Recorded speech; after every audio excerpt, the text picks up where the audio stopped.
하나님 말씀은 창세기 37장입니다. 창세기 37장 1절부터 11절 함께 봉독하십시다. 야곱이 가나안 땅 곧 그의 아버지가 거류하던 땅에 거주하였으니 야곱의 족보는 이러하니라. 요셉이 17세의 소년으로서 그의 형들과 함께 양을 칠 때에 그의 아버지의 아들들 비라와 실바의 아들들과 더불어 함께 있었더니 그가 그들의 잘못을 아버지에게 말하더라. 요셉은 노년에 얻은 아들이므로 이스라엘의 여러 아들들보다 그를 더 사랑하였으므로 그를 위하여 채색 옷을 지었더니 그의 형들이 아버지가 형들보다 그를 더 사랑함을 보고 그를 미워하여 그에게 편안하게 말할 수 없었더라. 요셉이 꿈을 꾸고 자기 형들에게 말하매 그들이 그를 더욱 미워하였더라. 요셉이 그들에게 이르되 청하건대 내가 꾼 꿈을 들으시오. 우리가 밭에서 곡식 단을 묶더니 내 단은 일어서고 당신들의 단은 내 단을 둘러서서 절하더이다. 그의 형들이 그에게 이르되 내가 참으로 우리의 왕이 되겠느냐? 참으로 우리를 다스리게 되겠느냐? 하고 그의 꿈과 그의 말로 말미암아 그를 더욱 미워하더니 요셉이 다시 꿈을 꾸고 그의 형들에게 말하여 이르되 내가 또 꿈을 꾼즉 해와 달과 11별이 내게 절하더이다 하니라. 그가 그의 꿈을 아버지와 형들에게 말하매 아버지가 그를 꾸짖고 그에게 이르되 네가 꾼 꿈이 무엇이냐? 나와 내 어머니와 내 형들이 참으로 가서 땅에 엎드려 내게 절하겠느냐? 그의 형들은 시기하되 그의 아버지는 그 말을 간직해 두었더라. 아멘. 우리가 성경을 많이 알죠. 그런데 성경에 보면 대부분 이제 주인공들이 나옵니다.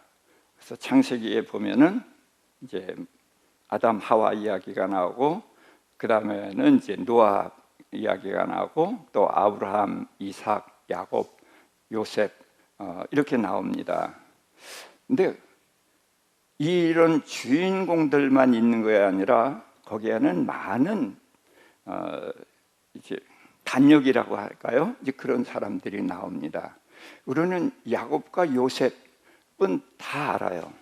그런데 그 형들은 별로 관심도 없고 또 알지도 못하거든요. 근데 우리가 살다 보면은 내가 주인공일 경우가 거의 없어요. 보통 저희들은 이름 없는 사람으로 스쳐 지나갑니다. 그러면 하나님은 주인공 위주로만 이 세상을 다스려 가시는가? 저는 오늘 그 문제를 생각해 봤으면 합니다. 하나님께서는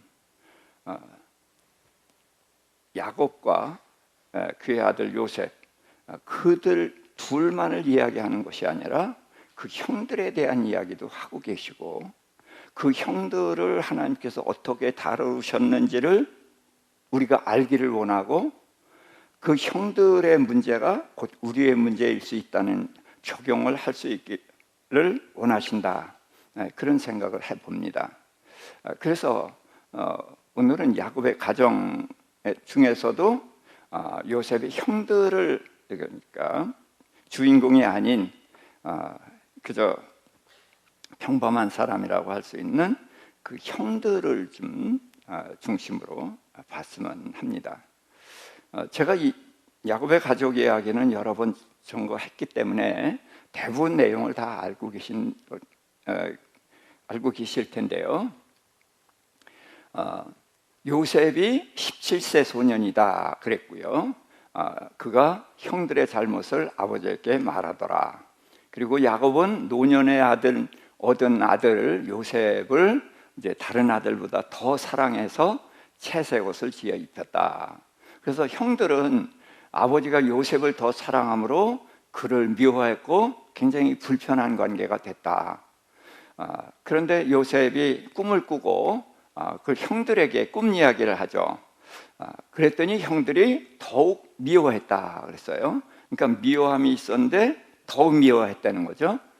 근데 꿈의 내용이 뭔가? 청컨대 내 꿈을 들으시오. 그러면서 형들의 곡식단이 내 곡식단을 둘러서서 내게 절하더이다. 그렇게 얘기를 했단 말이에요. 자, 그러니까 이미 요셉을 미워하고 있죠. 요셉을 미워하고 있는데 그 형들이 요셉에게 절한다는 꿈을 이야기했을 때 기분 좋을 리가 없죠. 그러니까 더욱 미워했다 그랬는데 요셉이 근데 또 꿈을 꿨어요. 그리고 형들에게 이야기를 했습니다. 근데 그 이야기할 때 아버지도 거기 있었거든요. 그랬더니 이제 해와 달과 11별이 내게 절하더이다 라는 꿈 이야기를 했을 때 아버지 야곱이 꾸짖었다는 거죠. 꾸짖으며 내 부모와 형들이 엎드려 절하겠느냐? 그래서 형들은 시기하되 야곱은 그 말을 마음에 간직해 뒀더라 그랬습니다. 자, 그래서 저는 성경을 읽을 때에 이 성경을 이렇게 그냥 수평적으로 읽지 않았으면 하는 거예요. 무슨 얘기냐면은, 자, 이 성경에 감정이 표현되어 있습니까? 안 되어 있습니까? 예, 표현이 안 되어 있어요. 그런데 우리는 그 감정이라든지 이런 것을 여기서 읽어내야만 그 상황을 바로 알 수 있고, 그 상황을 바로 알게 되면 그들이 누구인지 알 수가 있고, 그들이 누구인지를 알게 되면 누구를 알아요? 하나님을 알게 되는 거예요. 그래서 저는 성경을 읽는 데 있어서 감정을 굉장히 하나님이 중시하셨다, 그렇게 제가 말씀을 드린 적이 있습니다. 요셉이 총리 대신이 된 후에 우는 이야기가 여러 번 나오죠. 자, 몇 번 나온다고 했죠? 7번이라고 말씀을 드렸어요. 총리 대신이 된 후의 이야기가 한참 뒤에 나오잖아요. 그런데 그러고서는 이제 얼마 안 되는 한 10장 정도 될까 말까 한 그동안의 요셉 이야기에 눈물을 흘리는 이야기를 7번이나 썼어요. 그래서 저는 거기에서 굉장히 충격을 받았어요. 어떻게 종이 됐을 때나 팔려갈 때다 그런데 울은 게 아니라 총리 대신이 된 후에 울은 이야기를 7번이나 써놨다? 그러면 7은 무슨 수? 하나님의 수? 완전수? 그렇다면 하나님께서 7번 눈물을 기록하셨다는 것은 눈물의 의미를 중요시 여긴다는 거죠. 그것을 우리 보고 깨달으라고 7번 쓰셨단 말이에요. 자, 창세기 1장에 그 각종 생명체들을 만든 기준이 뭐죠? 각기 종류대로 만드셨어요. 자, 몇 번 쓰셨죠?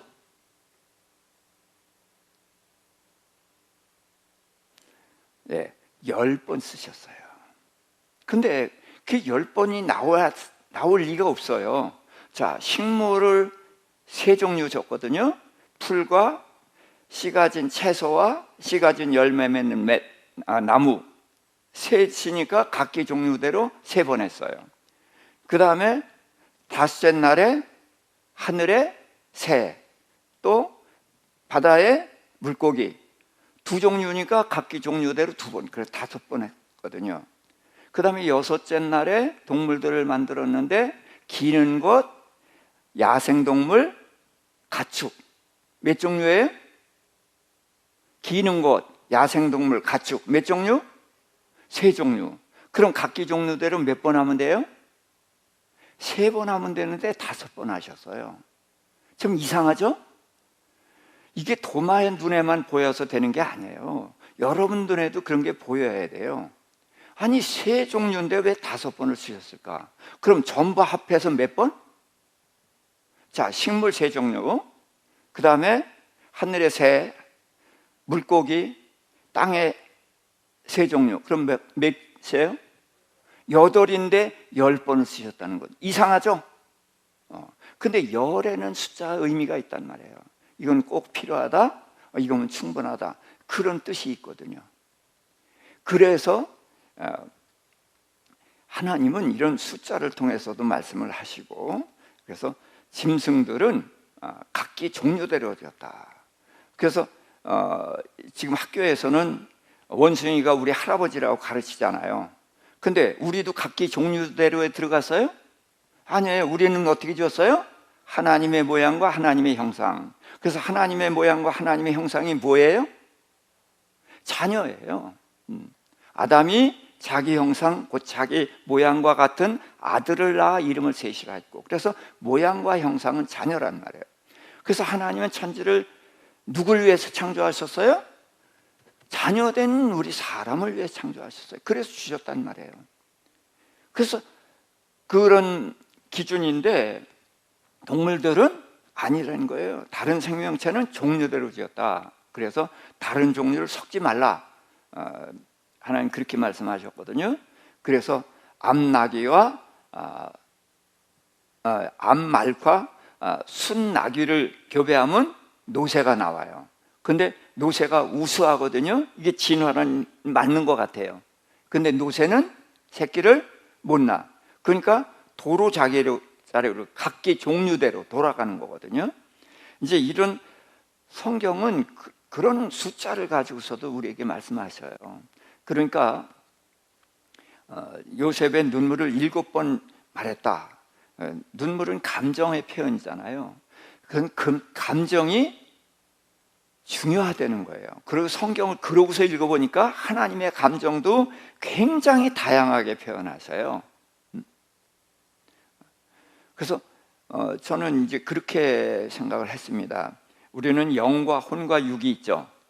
육은 육체고 영은 실체이면서도 무의식의 세계다. 그래서 혼은 셋으로 얘기하죠. 뭐예요? 우리의 혼은 지성과 감성과 의지, 지정의란 말이에요. 그런데 우리의 그 영의 파장을 제일 먼저 느끼는 게 뭘까요? 지정의 중에서 느낀다고 그랬으니까 벌써 감정이죠. 그래서 감정을 존중받으면은 나를 존중받았다고 느끼는 거고, 내 감정을 무시당하면은 나를 무시당했다고 생각을 하는 거거든요. 그래서 하나님께서 감정을 중시 여긴 것은 결국은 실체, 우리 진정한 내가 느끼고 내가 그런 것을 그 감정을 통해서 표현된다는 거죠. 자, 그래서 자식들은 아버지 사랑을 다 받고 싶어요. 근데 아버지는 요셉만 사랑했고, 요셉은 아버지 사랑을 등에 업고 채색옷을 입고 다니고, 또 형들의 잘못을 고자질하고, 그러고도 거기다 이제 꿈도 꿨단 말이에요. 자, 근데 그 꿈이 형들이 저라는 꿈이니까 미워하는 녀석이 그런 꿈을 꿨으니까 더 미워할 수밖에 없죠. 그런데 아버지가 꾸짖었어요. 저는 이제 이런 데서 생각을 하자는 거죠. 꿈을 이야기했기 때문에 꾸짖었을까요? 이야기하는데 뭔가 붙어 있었을까요? 자, 꿈은 정상적으로 꾼 꿈이죠. 그러니까 그거 이야기하는 것은 나쁜 거 아니죠. 근데 왜 꾸짖었을까요? 이제 감정이라는 게 있어요. 그래서 보니까 형들이 요셉이 꿈을 꾸니까 뭐라 했어요? 그의 꿈과 그의 써 있잖아요. 예, 그의 꿈과 그의 말로 말미암아 더욱 미워하다. 그게 무슨 뜻이에요? 꿈을 말했기 때문에 그러지 말하지 않고 어떻게 전달해요? 그러나 말에는 색깔이 있어요. 그러니까 이런 걸 통해서 생각을 해보자는 거죠. 아버지도 아빠, 제가 이런 꿈을 꿨어요. 야 이놈아, 그러고 야단치겠어요? 아니에요. 꾸짖었다는 데는 뭔가 있다는 거예요. 형들이 더욱 미워한 것도 뭔가 있다는 거예요. 그게 뭐예요? 사랑이에요. 자, 그래서 요셉은 또 그래서 이제 어떤 사람이냐? 아버지께 이제 형들의 잘못을 고찰을 했는데, 지금은 이제 그렇게 안 보지만 옛날에 이게 참 정직하고 의롭기 때문이다라는 말을 했었어요. 그런데 자, 잠언 10장 12절, 미움은 다툼을 일으켜도 사랑은 모든 허물을 가리느니라. 또 잠언 17장 9절, 허물을 덮어주는 자는 사랑을 구하는 자요, 그것을 거듭 말하는 자는 친한 것을 이간하는 자니라. 베드로전서 4장 8절, 무엇보다도 뜨겁게 서로 사랑할지니 사랑은 허다한 죄를 덮느니라. 그래서 사랑과 허물은 관계가 있어요. 허물을 덮어주면 뭐 하는 거예요? 사랑하는 거예요. 근데 그것을 거듭 말하는 건 뭐 하는 거예요? 이간질 시키는 거예요. 이간질. 그러니까 요셉은 사랑이 사람이 아니에요? 아니에요. 아버지의 사랑을 혼자 잊고 의시되고 다니면서 형들이 잘못하면 아버지한테 고해가지고 아버지와 형들 사이를 이간시키는 사람이다. 이게 이제 성경의 그런 걸 용례를 통해서 보면 이런 게 나온단 말이죠. 그래서 성경은 허물을 덮어주는 것이 전체 흐름이에요. 십자가가 뭐예요? 허물을 사하는 거예요. 자, 꿈을 이제 자랑했다 그랬는데, 이제 성경은 자랑을 별로 좋아하지 않으셔요. 예레미야 9장 23절 24절, 여호와께서 말씀하시되 지혜로운 자는 그의 지혜를 자랑하지 말라, 용사는 그의 용맹을 자랑하지 말라, 부자는 그의 부함을 자랑하지 말라. 자, 이 사람들은 가지고 있는 거죠. 그렇죠? 그러니까 자랑할 만하죠. 그런데 요셉은 꿈을 꿨지 꿈을 이뤘어요? 아니에요. 그럼 자랑할 게 있어요, 없어요? 없어요. 근데 하나님은 가진 사람들 보고도 자랑하지 말라. 그러니까 꿈 꿨다고 자랑할 거는 안 되죠. 더 읽어볼까요? 자랑하는 자는 이것으로 자랑할지니 곧 명철하여 나를 아는 것과 여호와는 사랑과 정의와 공의를 행하는 자인 줄 깨닫는 것. 뭘 자랑해요? 하나님을 아는 것을 자랑하라. 이게 하나님을 안다는 것도 이제 뭐 성경 이런 거 보고서 난 이런 것도 알아, 그 자랑하는 것이 아니라 하나님이 어떤 분인지를 알면은 그 하나님을 어떻게 돼요? 사랑하고 경외하고 순종하게 될 거 아니에요. 그런 삶으로 표현되는 자랑을 말하는 것이겠죠. 자, 야고보서 1장 9절 10절, 낮은 형제는 자기의 높음을 자랑하고 부한 자는 자기의 낮아짐을 자랑할지니 이는 풀의 꽃과 같이 지나감이라. 그래서 세상에 있는 것은 자랑할 것이 아니라는 거예요. 오히려 세상에 있는 것들로 인해서 나를 다듬어 가라는 거죠. 내가 세상에서 좀 이렇게 멸시당할 때 오히려 우리는 내 영혼이 강건해지고 순수해지고 존귀해질 수 있다는 거고요. 그걸 자랑하려는 거고, 내가 가진 자는 나를 낮추고 겸손함으로 그게 이제 자랑거리가 돼야 된다는 거죠. 자, 마태복음 23장 12절, 누구든지 자기를 높이는 자는 낮아지고 누구든지 자기를 낮추는 자는 높아지리라. 아멘. 그러니까 자기를 높이는 자가 누구예요? 지금 이 성경에서 요셉이죠. 그러니까 자기를 높이는 자는 어떻게 된다고? 낮아지죠. 그래서 종이 되고 감옥에 가죠. 자, 그러니까 이렇게 하나님의 말씀은 이런 삶을 통해서 입증이 되는 거예요. 자, 그럼 이제 이런 상황인데 이제 아버지 야곱이 요셉을 형들이 양치는 세겜으로 보냈어요. 그래서 형들이 어떻게 하는지 봐라. 그러니까 성경은 요셉이 형들과 함께 양을 쳤다 그랬는데, 양을 치고 있어요? 안 치고 있어요? 안 치고 있어요. 아버지랑 같이 있고 형들은 양치고 지금 그러고 있거든요. 자, 그런데 이제 그 요셉이 멀리서 오는 걸 보고 꿈꾸는 자가 온도다. 그를 죽여 그 꿈이 어떻게 되는지 보자. 자, 그래서 멀리서 오는 걸 알아봤어요. 어떻게 알아봤어요? 예, 채색옷을 입었으니까 알아보죠. 그러고서는 알아보자마자 죽이자 그러는 거예요. 자, 요셉은 이름이 있어요. 근데 이름을 안 불러요. 뭐라고 불러요?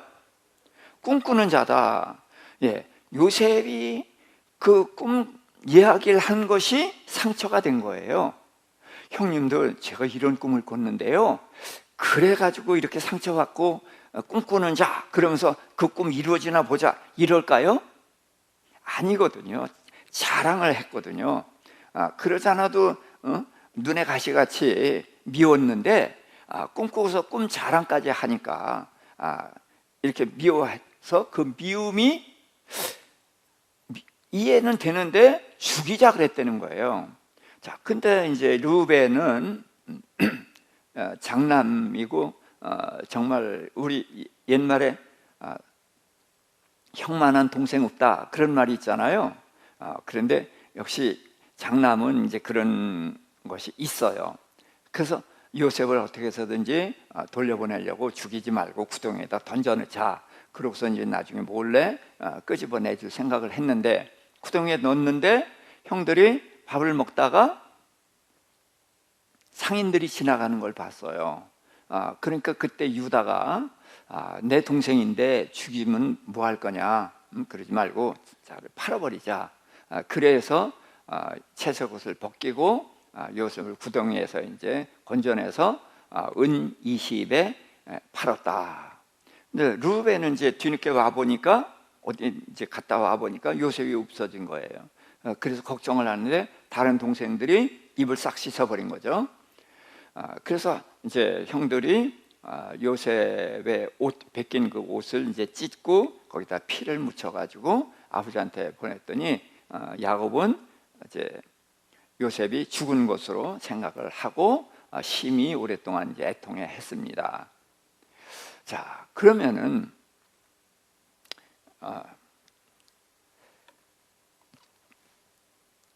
요셉을 형들이 미워할 만한 이유는 충분히 있죠. 그렇죠? 예. 그러니까 요셉을 미워할 수 있고 뭐 좀 혼 좀 낼 수는 있어요. 그런데 요셉을 죽이자, 이거는 도가 지나치거든요. 이제 이런 것들이 이제 분별인데, 우리는 이상하게 성경은 그런 분별력을 가지고 보질 않아요. 성경은 일단은 우리와 똑같은 상황으로 놓고 봐야 돼요. 그 시대 배경도 깔고 우리와 같은 상황으로 그렇게 보다가 거기서 뭔가 문제가 생기면은 거기서부터 찾아가야 된다고 생각을 하거든요. 그러니까 미워할 수는 충분히 있어요. 그리고 뭐 좀 호되게 때린다든지 뭐 골탕을 먹인다든지 그런 것까지는 이해가 돼요.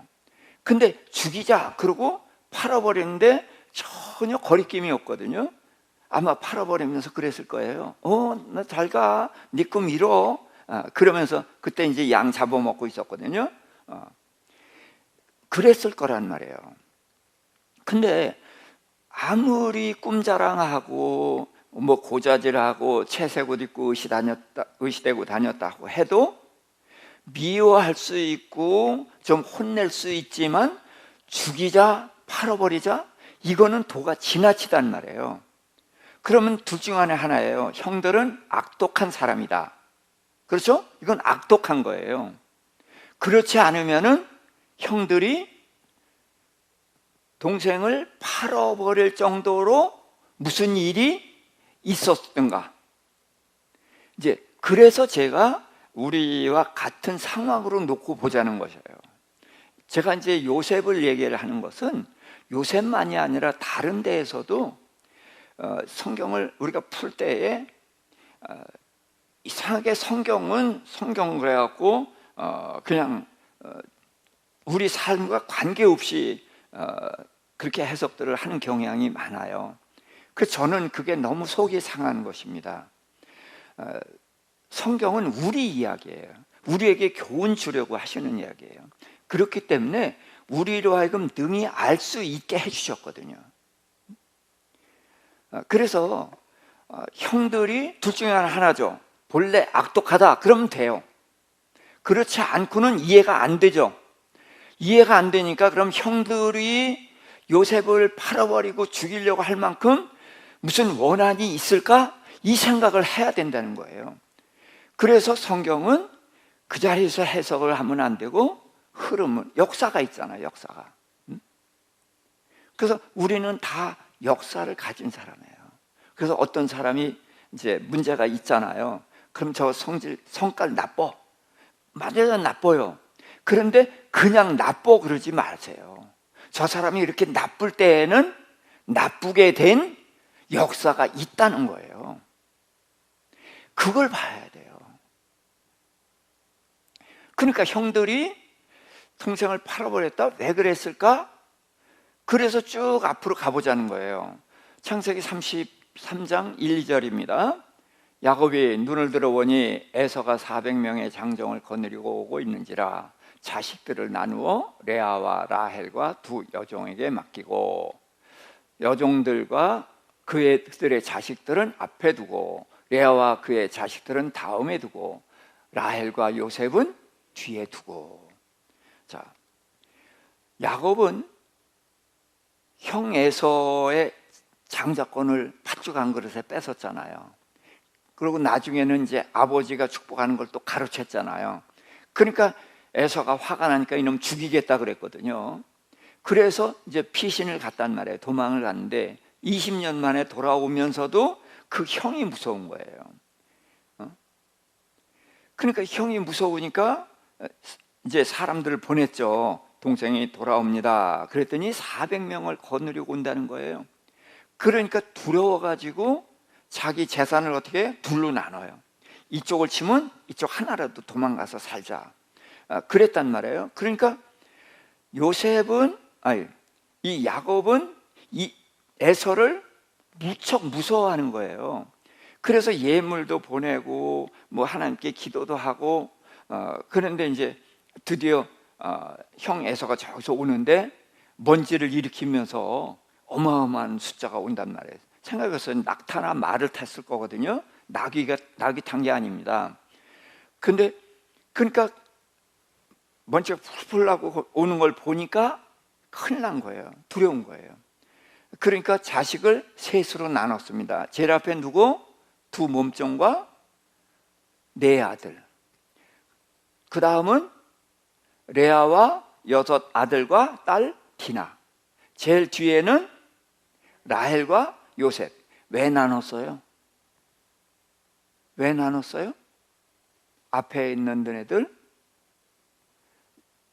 미안하지만 죽어도 할 수 없고, 제일 뒤에 가는 요셉, 너는 반드시 살아라. 이 야곱의 심정은 충분히 이해가 가요.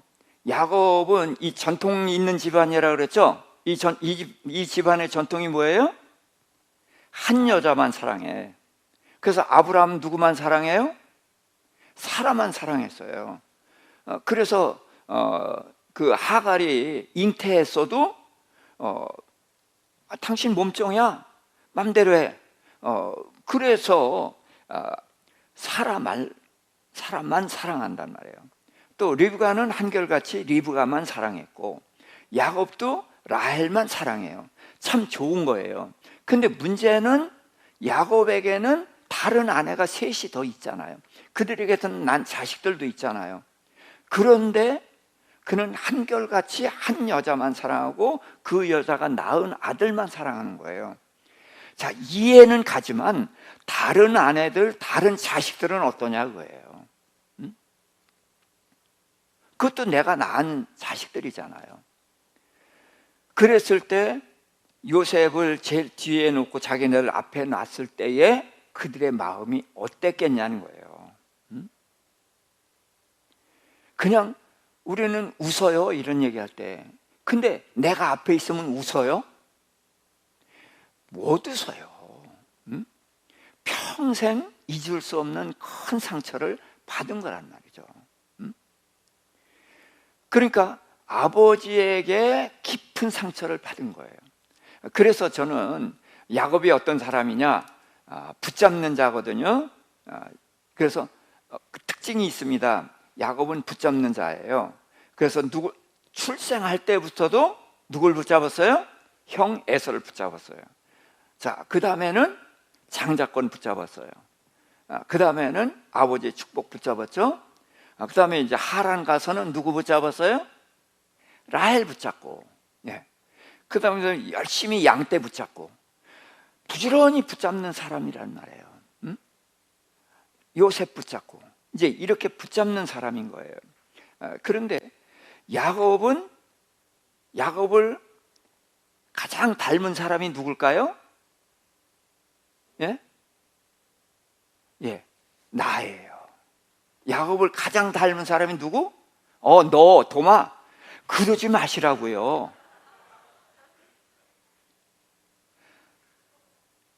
야곱을 닮은 사람이 나예요.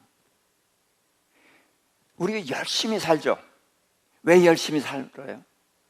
잡으려고. 많이 잡으면 어떻게 해요? 든든하죠. 행복하고 어깨도 쭉 벌어지고, 그렇죠? 이게 잡은 게 없으면은 나는 아무것도 아닌 것 같고, 그렇잖아요. 야곱이에요, 우리가. 그래서 야곱을 배우면 나를 배우는 거고, 하나님이 야곱을 어떻게 다루셨나를 배우면 하나님이 내게 어떻게 하기를 원하시느냐를 배우는 거거든요. 그래서 하나님께서는 이제 야복 나루토에서도 천사를 잡았죠. 그러니까 야곱은 잡는 거예요. 그런데 하나님을 잡아야 돼요? 놔야 돼요? 잡아야 돼요. 그런데 야곱이 잡는 것 같이 잡으면 안 돼요. 하나님께서 이제 그 베델에서 야곱을 만나고서 이렇게 얘기해요. 내가 너와 함께 있어. 내가 어디로 가든지 너를 지키며 또 너를 인도하여 이 땅으로 돌아오게 하리라. 그러면서 내게 허락하는 것을 다 이루기까지 결단코 너를 떠나지 아니하리라. 이렇게 말씀을 하셨어요. 그랬더니 야곱이 서원을 하죠. 그래서 뭐라고 서원하냐면 하나님께서 나를 인도하셨고 나를 인도하셔서 아버지 집에 무사히 돌아오게 하시고, 그게 아니라 거기다 붙였어요. 뭘? 먹는 거, 떡과 입을 옷을 주시면 하나님은 나의 하나님이 되고 내가 여기 이 베델에 하나님의 성전을 세우겠습니다 그랬거든요. 아주 대견하죠. 그런데 거기서 야곱의 서원의 주인공이 누구예요? 하나님이에요? 아니에요. 하나님이 내게 이렇게 해주시면 내가 하나님으로 받들어 드리고, 내게 이런 거 안 주시면 없어. 그 얘기예요. 근데 이 야곱이 지금 여러분 속에 있어요, 없어요? 있어요. 그러니까 야곱 남의 얘기가 아니야, 내 얘기야. 우리가 그런 사람이란 말이에요. 그래서 하나님도 내가 주인이 돼서 붙잡는 거예요. 그러나 하나님께서는 손을 놓게 만들어요. 그래서 이제 씨름을 할 때도 놔라. 근데 안 놓잖아요. 그래서 복을 줬지만 그 후에는 이제 하나님께서 손가락을 피셔요. 제일 먼저 사랑하는 라헬을 데려가죠. 자, 그러니까 누구 붙잡아요? 요셉 붙잡지. 그랬더니 하나님이 요셉도 데려가셨어요. 그러니까 누구 붙잡아요? 베냐민 붙잡아요. 근데 하나님이 베냐민도 뺏어가시죠. 그럴 때에 야곱이 손 터는 거예요. 근데 그때가 뭐라고 하는가? 야곱은 그때 전능하시는 하나님을 찾아요. 왜 전능하신 하나님을 찾아요? 야곱은 내가 요셉을 잃어버린 건 어떻게 해서 잃어버렸어요? 멀리 보냈기 때문에 잃어버렸죠. 그러면 베냐민은 안 잊어버리는 방법이 있어요. 어떻게 하면 돼요? 내가 데리고 있으면 되지. 그래서 형들은 보내면서도 베냐민 안 보내. 그런데 요셉이 지 동생 보고 싶으니까 데려오라고 했거든. 자, 안 보내려면 어떻게? 안 보내면은 다 굶어 죽는 수밖에 없죠. 그러니까 할 수 없이 보내요. 근데 보낼 때 뭐라고 하죠? 내가 이 자식을 잃게 되면 이르리로다. 그런데 그거는 제일 마지막에 하고, 전능하신 하나님께서 내게 이 자식들을 돌려보내 주시기를 원하노라. 이게 야곱이 늘 했던 기도예요. 내가 원하는 거. 그런데 야곱은 그 다음에 내가 자식을 잃게 되면 이르리로다. 야곱은 자신이 할 수 있는 게 아무것도 없다는 것을 그제서야 알아. 더 이상 잡을 게 없는 거예요. 끝났어. 손 털은 거야. 그러니까 이게 세상 사람은 여기서 자살하고 자포자기하고 그렇게 사는 거예요.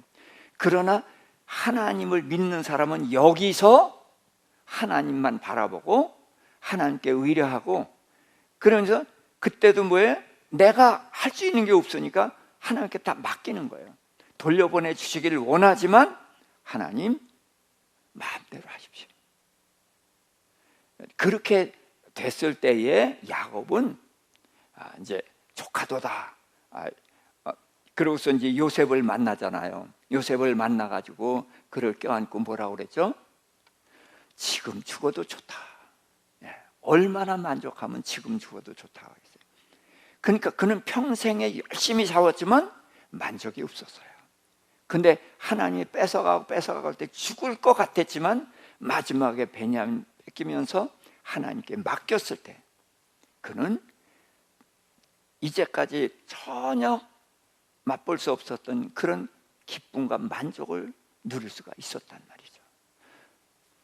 자, 그래서 이제 격기를 넘어갔는데요. 그래서 야곱은 붙잡는 자, 편애하는 자란 말이에요. 훌륭한 아버지예요? 잘못된 아버지예요. 요셉은 아버지 사랑을 등에 업고 채색 옷 입고 의시되면서 다녔고, 형들의 허물을 아버지께 고자리라고 꿈 자랑하는 미숙한 자다. 저는 이제 이게 안 익은 곡식이다 그랬어요. 안 익었으니까 어떻게 숙여요? 빳빳해요? 예, 빳빳해요. 예, 그렇게 얘기하면은 요셉이 이해가 되죠. 나중에 뭐라 그래요? 나는 당신들의 아우 요셉이요. 그러면서 이렇게 서서 뻣뻣하게 했을까요? 나는 당신들의 아우 요셉이요 했을 때 머리를 숙였겠죠? 그럼 뭐가 숙어요? 어떤 곡식이? 익은 곡식이나 숙이죠. 자, 그래서 요셉은 꿈도 주시고 하나님이 큰 인물로 쓰실 거예요. 그러나 아무것도 준비가 안 돼 있었단 말이에요. 그래서 빳빳한 거죠. 그리고 형들은 아버지께 상처받은 거예요. 아버지께 상처받았는데 아버지는 그 이후에도 여전히 요셉만 끼고 돌아. 채색 옷을 입혀. 또 저기 뭐 양친다고 했지만 자기네들 양치게 하면서 요셉은 집에 있고. 그러니까 미워할 수밖에 없죠. 그런데 요셉은 상처받은 형들의 상처를 찔러대는 거예요. 여러분, 아픈 데는 건드리면 굉장히 아프잖아요. 그러니까 아버지께 상처받았어요. 아버지께 상처받은 자를 지금 누가 건드리는 거예요? 요셉이 찔러대는 거예요. 그러니까 보통 아파요? 죽을 것 같이 아파요? 엄청 아프단 말이에요. 그러니까 죽이겠다라고 하는 거죠. 그래서 이 형들은 상처받은 피해자죠. 그렇죠? 그러면 아버지는 가해자, 요셉도 가해자예요.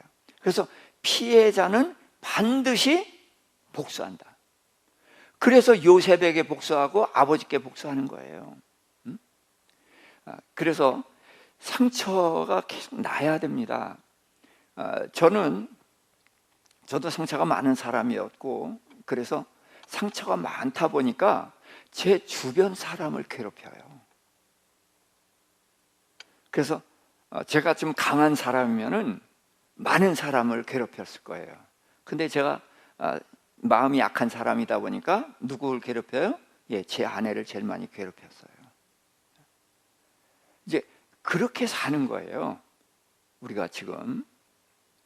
그래서 이제 하나님께서는 이런 집에 오셔서 이제 일을 하시는데, 그러니까 아버지 문제 있죠, 요셉 문제 있죠, 형들 문제 있죠. 그러니까 문제 있는 사람들끼리 사니까 콩가루 집안이에요. 그렇죠? 이 콩가루 집안에 하나님이 오셔서 일을 하시는 거예요. 그래서 그 다음에 이걸 팔아버렸다, 형들 나쁜 놈, 뭐 이런 식으로 볼 것이 아니라, 그 형들은 상처받았으니까 피해자니까 반드시 뭐 한다? 복수한다. 그런데 하나님은 그것을 놔두셔요.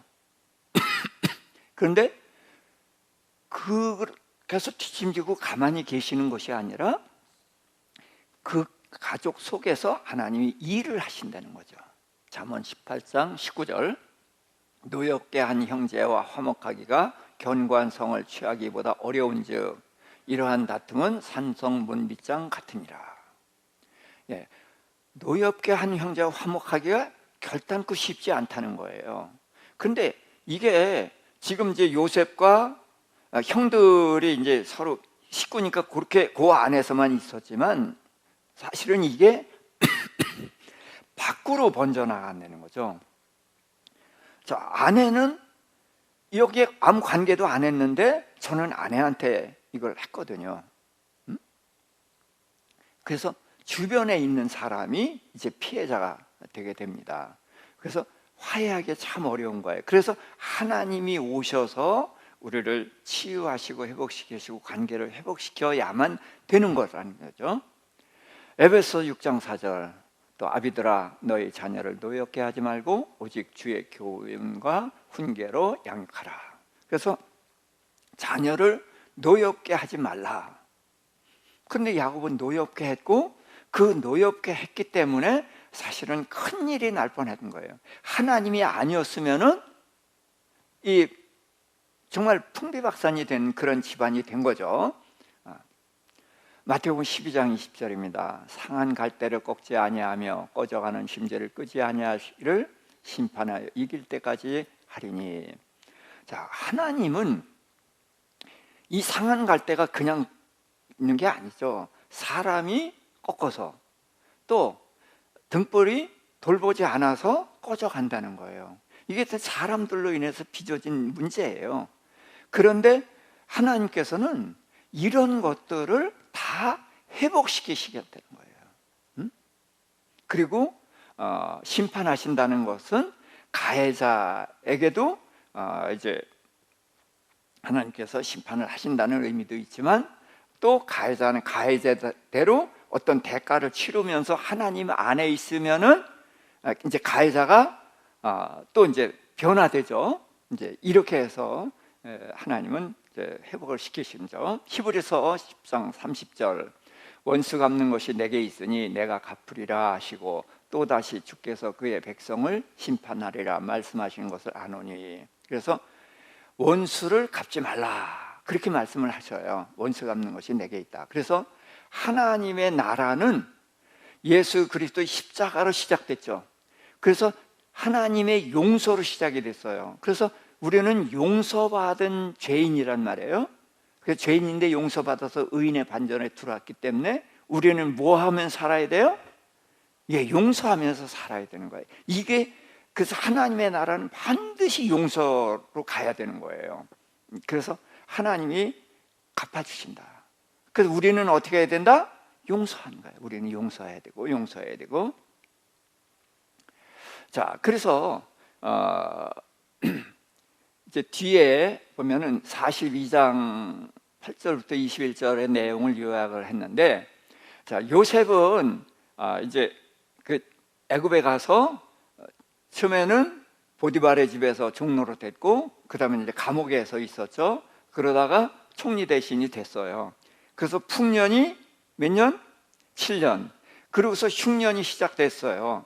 그러니까 요셉이 13년 동안 이제 있고, 그러고서 8년이 지났으니까 21년, 22년이 지나갔을 때입니다. 그래서 흉년이 시작되니까 그 야곱이 애굽에 곡식이 있다는 소식을 듣고 베냐민을 보내지 않고 10명의 형들만 보냈어요. 자, 그랬더니 요셉의 형들을 딱 알아보고서는 요셉이 그 형들 보고 정탐이다, 간첩이다, 이제 이렇게 얘기를 한 거예요. 그러니까 그들이 아닙니다, 아닙니다. 그런데 왜 정탐이라는 말을 했을까요? 그래서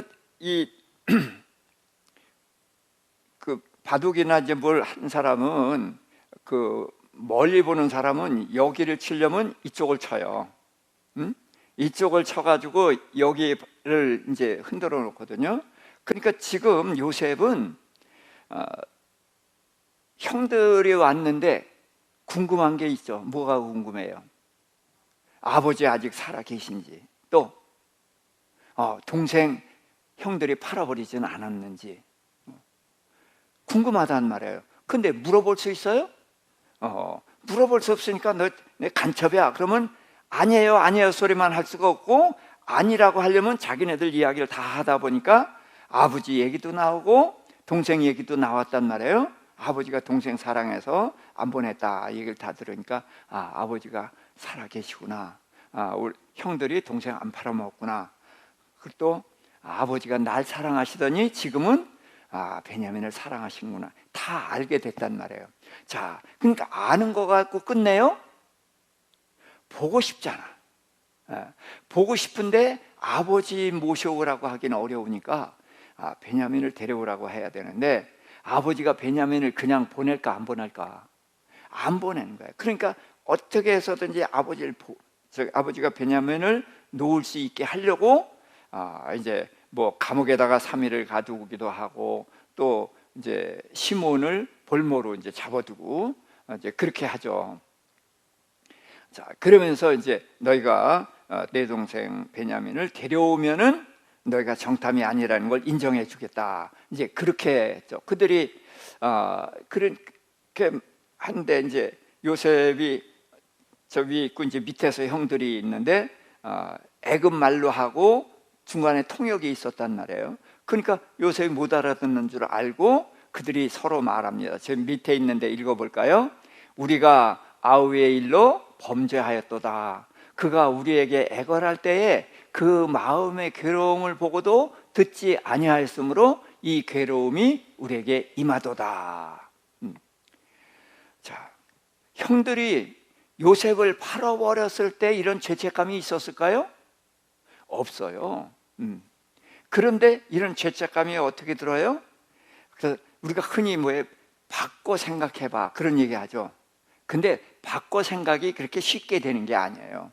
근데 지금 이 형들은 지금 자기네들이 잘못이 전혀 없죠. 전혀 없는데 이 총리 대신이 뭐 간첩이라고 그러고 뭐 감옥에 집어넣고 뭐 별짓 다 하니까 정신이 하나도 없어. 그러고 두렵고, 그러다 보니까 누구 생각이 나? 요셉 생각이 나는 거예요.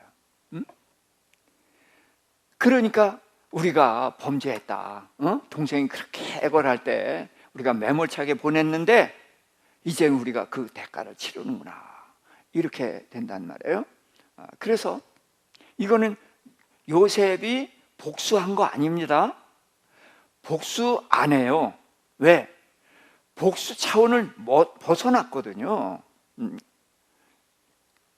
그래서 아버지 어떤지, 베냐민이 어떤지 그걸 알려고 한 거고, 이제 또 베냐민이 보고 싶어서 이제 하는 거란 말이죠. 자, 그랬더니 요셉이 알아듣잖아요. 알아듣고서는 들어가서 울고 나와요. 요셉은 형들이 자기를 팔아버린 것은 하나님의 손길이다는 걸 다 알아요. 다 알지만 그때 형들한테 그렇게 애걸하고 그럴 때, 매몰차게 팔아버릴 때 그때 그 두려웠던 마음, 공포, 그 상처가 사실은 아직 남아있거든. 총리 대신이 돼 있어도. 그러니까 그게 아픈 거예요. 근데 이 말은 형들이 사실은 미안하다, 너한테 잘못했다 하는 말이나 똑같죠. 그러니까 요셉인 줄 모르고 요셉 앞에서 미안하다, 우리가 잘못했다, 이렇게 얘기를 한 거예요.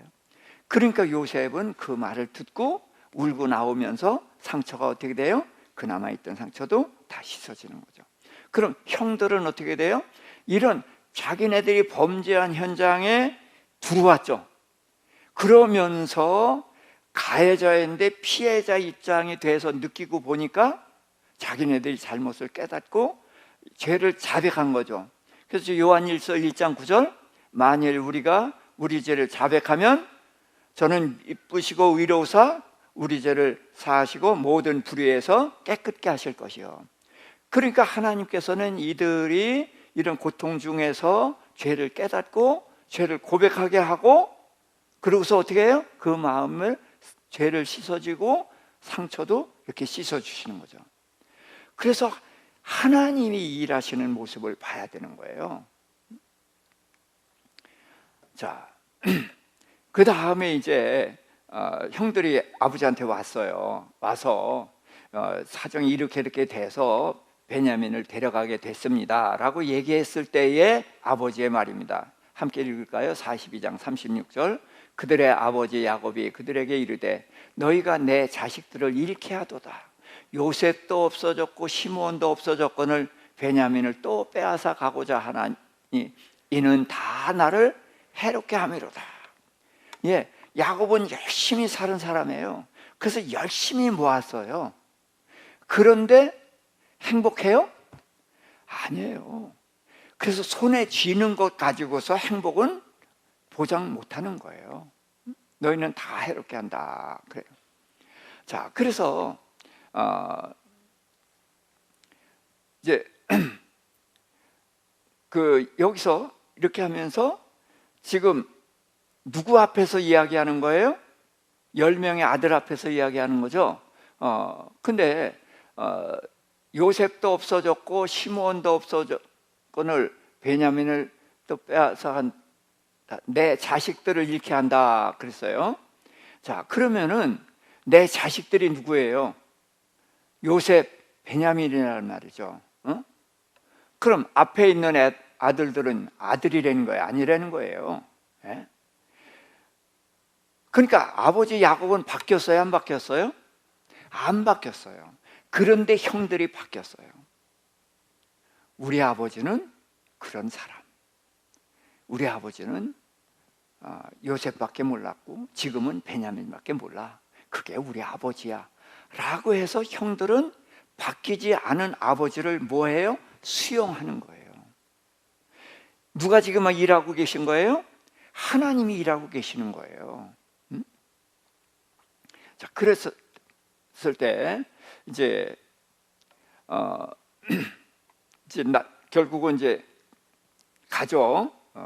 이제 베냐민을 데리고 갑니다. 잃게 되면 이리로다 그러서 이제 데리고 갑니다. 자, 그런데 이제 요셉이 나중에 형들을 보내면서 형들을 시험을 하죠. 그래서 자기 은잔을 베냐민 자루에다 넣어놓고 쫓아가게 해서 너희가 왜 내 잔을 훔쳐갔느냐 했더니 우린 그런 일 할 사람이 아니다. 누구든지 그럼 잔이 발견된 자는 종이 되게 하겠다. 그러고서 이제 그 잔을 이제 베냐민에게서 나왔죠. 그러니까 너희들은 가라. 얘는 우리가 종 삼을 거다. 그랬더니 다들 쫓아왔어요. 그래서 요셉이 그렇게 말합니다. 17절부터 33절까지인데 요셉이 내가 결코 그리하지 아니하리라. 잔이 그 손에서 발견된 자만 내 종이 되고 너희는 평안히 너희 아버지께로 도로 올라갈 것이니라. 우리 다 종 삼으세요. 아니다. 너희는 가라. 베냐민만 종 삼으면 된다 그랬어요. 그때 유다가 좀 길게 얘기했지만 내용은 그겁니다. 내 주여 당신의 종에게 한 말씀을 아뢰게 하소서. 주의 종에게 노하지 마소서. 주는 바로와 같으심이니이다. 그러면서 쭉 이 베냐민을 돌려보내야 데리고 가야 되는 이야기를 쭉 하면서 그 다음에 이제 주의 종으로 그 아이를 대신하여 내 주의 종이 되게 하시고 그 아이는 그의 형제들과 함께 올려보내소서. 자, 이 형들이 요셉을 팔아버렸던 형들이죠. 근데 지금은 요셉이 베냐민을 종 삼겠다고 했어요. 그런데 지금 이 유다는 이제 형들이라고 해도 되는데 형들이 어떤 형으로 바뀌었어요? 동생을 팔아버렸던 형들이 동생을 위해서 대신 종이 되는 형들로 바뀌었단 말이에요. 그러니까 누가 바꿨어요? 하나님이 하셨다는 거예요. 그러니까 하나님이 이렇게 형들을 다 바꿔가지고 형제간에 서로 으르렁대고 자랑하고 고자질하고 마음에 상처 주고 그랬고 복수하고 그런 집안이었었는데, 하나님이 이들을 흩어놓으시고서는 하나님이 작업을 하셨단 말이에요. 그래서 요셉은 빈 그릇에 가득 채워서 총리 대신 만드셨고, 또 형들은 상처받은 마음을 죄를 고백하면서 치유받게 하시고, 그러고서는 동생을 팔아버렸던 형들을 동생을 위해서 대신 종이 되는 형들로 바꿔놓으셨다는 거예요. 하나님이 하시는 일이라는 거예요. 그래서 하나님은 요셉만 위해서 일하시는 분이 아니에요. 모두를 위해서 일하시는 거예요. 우리 뭐 이름도 없고 아무것도 없는 우리를 위해서 하나님 여전히 일하신다는 거예요. 그래서 이제 이렇게 유다가 말하니까 이제 요셉이 이제 고백을 하죠. 큰 소리로 우니 애굽 사람이 들리며 바로의 궁정에 들리더라. 요셉이 그 형들에게 이르되 나는 요셉이라 내 아버지께서 아직 살아계시니까 나는 당신들의 아우 요셉이니 당신들의 애굽의 판사라. 나는 당신들의 아우 요셉이다라고 봐. 자, 그러니까 집에 있었을 때는 형들이 이렇게 아래로 보였죠. 아무것도 없으면서도 형들을 아래로 봤었는데, 지금 온 천하를 쥐고 있고 형들의 목숨을 파리 목숨처럼 처리할 수 있는 권세자예요. 그러나 그 우습게 알았던 형들 앞에 지금도 진짜 우습게 보이죠. 그런데 그들 앞에 머리를 숙이며 나는 당신들의 아우 요셉이라는 거죠. 그래서 익은 곡식의 모습을 우리에게 보여준단 말이에요. 이것도 다 하나님이 일을 하신 거란 말이죠. 요셉이 훌륭하다? 그거 아니에요. 하나님의 손에 의해서 이렇게 만들어진 거예요. 당신들이 나를 애굽에 팔았다고 해서 근심하지 마소서, 한탄하지 마소서. 자, 형들은 제일 겁나는 게 이거죠. 요셉을 죽이려고 하다가 팔아버렸는데 총리 대신 됐으니 자기네들 목숨 맘대로잖아요. 얼마나 두렵겠어요. 그런데 한탄하지 마소서, 근심하지 마소서. 왜? 하나님이 생명을 구하시려고 나를 당신들보다 먼저 보내신 거다. 하나님이 하신 거지 형들이 나 파는 거 아니다. 전혀 걱정할 거 아니다. 그러니까 형들이 날 파는 것도 누가 한 거다? 하나님이 하셨다. 그러니까 죄책감 갖지 말라. 그렇게 해서 자기를 팔았던 형들을 위해서 걱정하지 않게 하려고 이렇게 배려하는 요셉으로 바뀌었다는 거예요. 자, 그러면서 이제 하나님이 큰 구원으로 당신들의 생명을 보존하고 당신들의 후손을 세상에 두시려고 나를 먼저 보내셨나니, 그런즉 나를 이리로 보내신 이는 당신들이 아니요 하나님이시라. 앞에도 얘기하고 지금도 또 얘기를 하는 거예요. 왜? 형들이 그 두려움 일행이 얼마나 크겠어요. 그러니까 그 형들의 두려움을 이제 두려워하지 않게 하려고 이렇게 열심히 얘기하는 요셉. 이게 큰 자의 모습인 거예요. 이게 큰 자의 모습.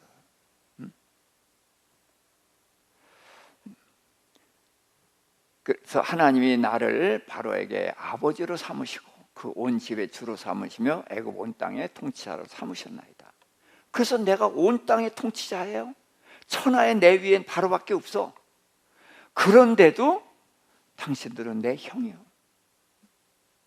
그래서 거기에 그들에게 머리를 숙이고 그 형들의 마음을 안정시키고 걱정하지 않게 해주는 그런, 이 사람을 바꾸시는 일을 이렇게 하신다는 거예요.